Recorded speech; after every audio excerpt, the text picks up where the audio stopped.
အခုကတော့ကျွန်တော်တို့ပြီးခဲ့တဲ့ကာလထဲမှာချင်းမိုင်မှာအပြောင်းလဲတွေရှိခဲ့တဲ့ဒီစာရွက်စာတမ်းကိစ္စလေးကိုကျွန်တော်တစ်ချက်ပြောပြပေးတော့မှာဖြစ်တယ်ဘယ်လိုဖြစ်လဲဆိုတော့ကျွန်တော်တို့ကဟိုးရင်တုန်းကဆိုလို့ရှိရင်ချင်းမိုင်ကိုစပြီးကျွန်တော်တို့ဖိတ်တော့ဆိုလို့ရှိရင်တော့သူကဂလုံးအပြာကိုမှနှစ်33ဖြတ်ဂလုံးနှစ်90ပေါ့နော်အဲ့ဒါကိုမှစပင်းစင်းအနေနဲ့ရတယ်ဆိုတဲ့ဟာမျိုးနဲ့ကျွန်တော်တို့ကလုပ်ခဲ့တယ်အဲ့ချိန်တုန်းကသူ့ရဲ့အခွန်အခါက 2% နဲ့3200ကျော်ပဲရှိတယ်အဲ့တော့ဒီကာလတစ်ခုလောက်ကိုကျွန်တော်တို့တွားခဲ့ပြီးတော့မှနောက်ပိုင်းမှာကြတော့ government ဘက်က 7% VAT တိုးမယ်ဆိုတဲ့အနေနဲ့သူကပြန်ပြီးပြောင်းလဲခဲ့တယ်ပြောင်းလဲခဲ့တာက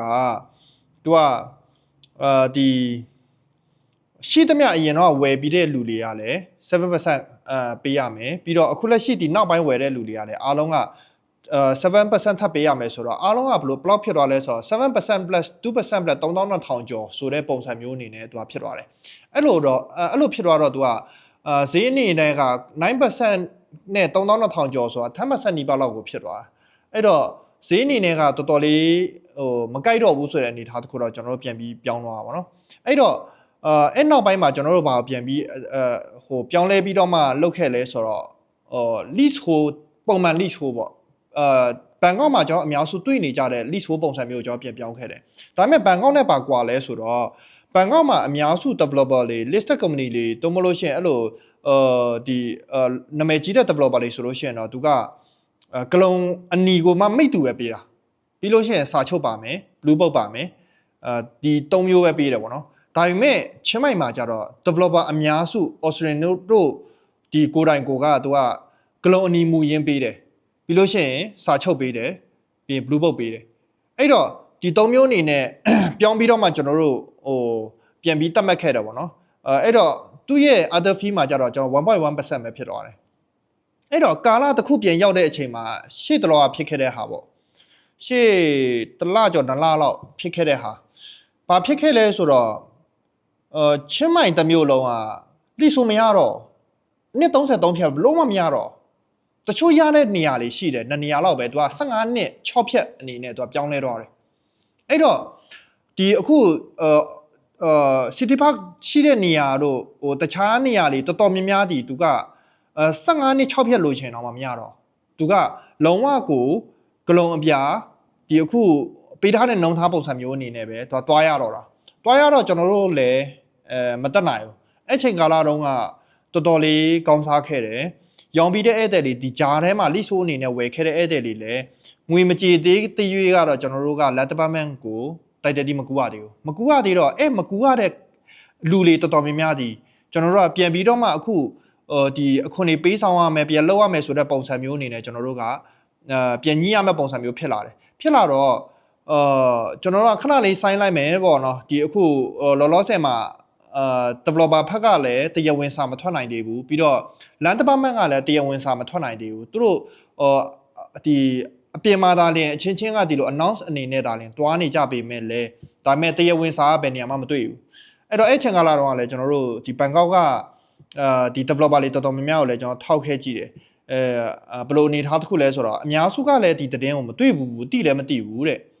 ဒါဆိုလို့ရှိရင်တော့ဒီချင်းမိုင်ပဲဖြစ်မှာပါပေါ့ဒါပေမဲ့ချင်းမိုင်ဘက်ကပြောတာကတော့ तू ကတနိုင်ငံလုံးနဲ့ပတ်သက်တာ तू ကဒီအခုချင်းမိုင်တစ်ခုတည်းတည်းမဟုတ်ဘူးဆိုတဲ့အနေထားတစ်ခုပေါ့အဲ့တော့ကျွန်တော်ဘယ်လိုဖြစ်သွားလဲဆိုတော့အဲ့ဟာကိုတစ်ချက်စောင့်ကြည့်အောင်မယ်ဆိုတဲ့ပုံစံမျိုးအနေနဲ့ခဏလေးဆိုင်းလိုက်တယ်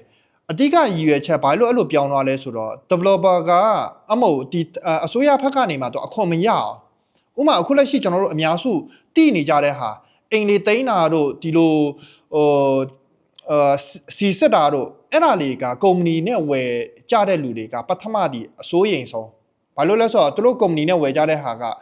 ထိုင်းနေရအများစု nominee နေနဲ့ပဲတုံးကြတာအဲ့ကြတော့အဲ့နေရာမှာကပထမအစိုးရိမ်ဆုံးဒုတိယကကြတော့အခုလက်ရှိသူပြန်ပြီးပိတ်ပင်လိုက်တာလိဆို 1.1% ဝန်းကျင်လောက်နဲ့ကိုသူတို့အနေနဲ့လည်းအခုမရအောင်ကုမ္ပဏီအနေနဲ့ကျတော့ developer လည်းစောင့်ချမလို့ဘူးဝယ်သူလည်းစောင့်ချမလို့အဲ့တော့ဘယ်သူမှစောင့်ချမလို့အဲ့ဟာကိုသူကအဓိကကြက်တယ်ပြီးတော့ဒုတိယကတော့ခုနကတော့ပြောတဲ့ lease ပေါ့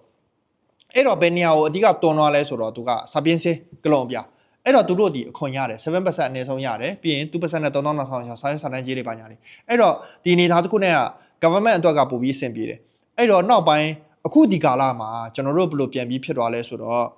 developer တိုင်းမဟုတ် Australian တခုတည်းကသူကစာပင်စင်ကလုံးအပြနဲ့အမဟုတ်ဒီအခုlease hold နဲ့ရမယ် lease hold ကိုမှ 1.1% နဲ့ပြီးလို့ရှိရင်ဒီနောက်ပိုင်းထဲမှာရှာပါ lease hold နဲ့ဝယ်တာကို FED လို့တယ်အဲ့ဒါကဒါကတော့ဒီလုံချင်းအရာလေးမှာပေါ့နော်ဒါပေမဲ့ဒီ lease hold တွေကကြတော့ဒီ FED အပိုင်းတွေကတော့ဝယ်သူအနေနဲ့တော့စိတ်ပူစရာတော့မရှိဘူးဒီဘက်ကကျွန်တော်တို့လိုက်ပါဆောင်ရွက်ပေးလို့ရတယ်အဲ့တော့ဒီ FED ကဏ္ဍပါလာမယ်ပြီးလို့ရှိရင်နောက်ထပ်ဒီအခု lease hold 1.1% ရှိမယ်အဲ့ဒါမှဒီအခုနှစ်33ဖြတ်နှစ်90နဲ့ရမယ်ဆိုတဲ့ပုံစံမျိုးအနေနဲ့ကျွန်တော်ပြန်ပြီးပြောင်းလဲလာတယ်အဲ့တော့တချို့ developer တွေကကြတော့လေလက်ရှိမှာကလုံပြာနဲ့ပဲဆက်ပြီးသွားနေတယ်ဒါကတော့လက်ရှိ lease hold ထဲမှာတော့အမှားဆုံးပဲလို့လည်းကျွန်တော်ပြောလို့ရတယ်ဒါပေမဲ့တချို့ developer တွေကြတော့လေလောလောဆယ်မှာ15နှစ်6ဖြတ်အနေနဲ့ပဲဖြစ်နေသေးတယ်အဲ့အနေထားတခုမှာတချို့ developer တွေကလောလောဆယ်မှာ15နှစ်6ဖြတ်လည်းမရသလိုကလုံအပြာလည်းလောလောဆယ်မရသေးဘူးလက်ရှိ lease hold နှစ်33ဖြတ်လည်းမရသေးတဲ့ developer တွေလည်းရှိပါတယ်အဲ့တော့အခုဒီကာလကတော့သူကနည်းနည်းလေး developer ရဲ့ဒီလုံနိုင်စွမ်းကိုလည်း challenge ဖြစ်တယ်လို့မျိုးဟိုသူတို့ရဲ့ဒီ connection ကိုလည်းတော်တော်လေး challenge ဖြစ်တယ်ပေါ့နော်အဲ့တော့လောလောဆယ်ဈေးကွက်ထဲမှာတော့တေချာလေးကြည့်ပြီးတော့မှရွေးကြပါလုံးဝဈေးတက်တာတယ်ဆိုပြီးမှကုမ္ပဏီနဲ့ဝယ်လို့ရတဲ့ထိုင်းတွေအများစုဝယ်ကြတဲ့ပုံစံမျိုးအနေနဲ့မဝယ်ဖို့လဲကျွန်တော်ကတိုက်တွန်းချင်တယ်ပြီးတော့လုံးဝကိုခိုင်မာတဲ့ developer ဆိုလို့ရှိရင်လည်း lease hold အနေနဲ့လည်းအဆင်ပြေတယ်ကလုံအနီအနောက်မှာ130ရေးထားတယ်အဲ့ဒါကိုမှ9ရန်ပေးထားပါတယ်ဆိုတဲ့ပုံစံမျိုးရေးထားတယ်အဲ့ဟာနဲ့လည်းအဆင်ပြေတယ်သို့မဟုတ်ကလုံအပြာမူရင်းနာမည်ပေါင်းနေရတဲ့ဒီလိုပုံစံမျိုးနဲ့ကတော့အခိုင်အမာဆုံးပဲလို့ကျွန်တော်တို့ပြောလို့ရတယ်ဒါပေမဲ့ကလုံအပြာနဲ့တွားလို့ရတဲ့လမ်းကြောင်းကကြတော့သူကလေဈေးကတော့နည်းနည်းတော့ပိုများမယ်ပေါ့နော်အဲ့ဒါဒါပေမဲ့အဲ့လိုကလုံအပြာပေးနိုင်တဲ့ developer တွေကြတော့သူကအများကြီးမရှိဘူးကျွန်တော်တို့ဒီချင်းမိုင်ဈေးကွက်ထဲမှာကြာလို့ရှိရင်တော့အနေထားတစ်ခုလောက်ပဲရှိတယ်အဲ့တော့ကျွန်တော်တို့အင်ချင်မီဝယ်မယ်ဆိုလို့ရှိရင်တော့တစ်ချက်တေချာလေးကြည့်ပြီးတော့မှရွေးဝယ်ကြပါအထူးသဖြင့်အခုဒီကာလထဲမှာတော့ဒီကုမ္ပဏီနဲ့ဝယ်တာတော့တစ်ချက်ရှောင်စေချင်ပါတယ်အရင်ကတည်းကလည်းကျွန်တော်တို့ရဲ့ရက်တီမှုကကြာလို့ရှိရင်တော့ဒီနိုင်ငံခြားနေမှာဘယ်နိုင်ငံကပဲနေကျွန်တော်တို့ဒီထိုင်းကိုစပြီးရောက်လာတဲ့လူတွေအတွက်ကကြတော့ကုမ္ပဏီနဲ့ဝယ်တာကိုကျွန်တော်တို့ဒီဘက်ကတော့လုံးဝအားပေးတာတော့မရှိပါဘူးအဲ့တော့ဒီရောင်းချင်းဝယ်ချင်းတွေမမားကြဖို့အတွက်ကိုတော့တစ်ချက်တိုက်တွန်းပါတယ်ကျေးဇူးတင်ပါတယ်